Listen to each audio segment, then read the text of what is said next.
नम शिवाय. बुध प्रदोष व्रतकथा. सूतजी म्हणाले, ऋषीजन हो, आता मी तुम्हाला बुध प्रदोष व्रताची कथा सांगतो, ती लक्षपूर्वक ऐका. बुध प्रदोष व्रत हे भगवान शंकरांना अत्यंत प्रिय असे व्रत आहे. या व्रतचरणाने उपासकाच्या सर्व इष्टकामना पूर्ण होतात. हे व्रत करणाऱ्याने दिवसातून एकदाच रात्री फक्त भोजन करावे. शक्यतो हिरव्या वस्तूंचाच वापर करावा.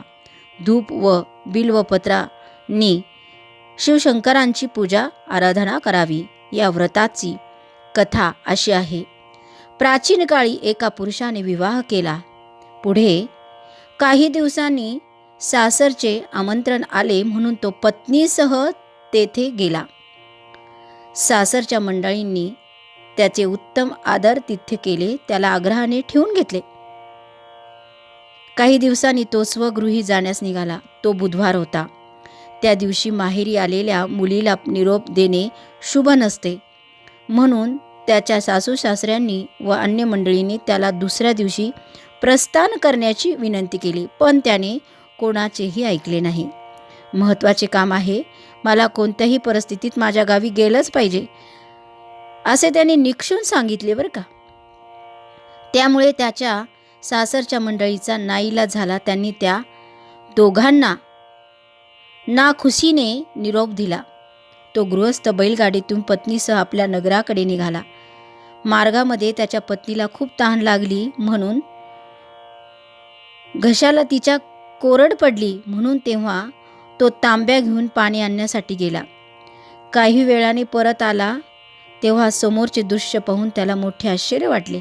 त्याला खूप राग आला, कारण त्याची पत्नी दुसऱ्या पुरुषाने आणलेले पाणी पिऊन त्याच्याशी हसत खेळत गप्पा मारित होती. त्याच्या तळपायाची आग मस्तकाला गेली. पत्नीला जाब विचारण्यासाठी तो ताड ताड पावले टाकीत बैलगाडीपाशी गेला.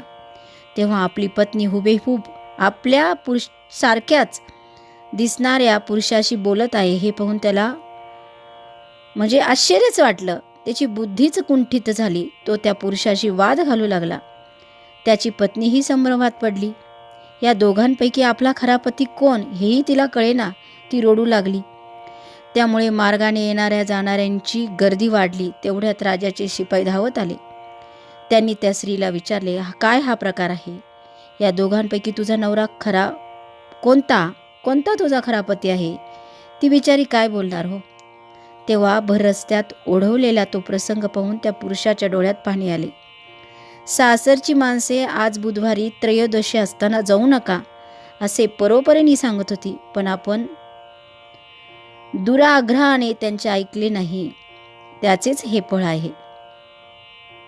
त्यांनी किती आग्रह केला की आज जाऊ नका, तरी आपण आलो, त्याचेच हे फळ आहे.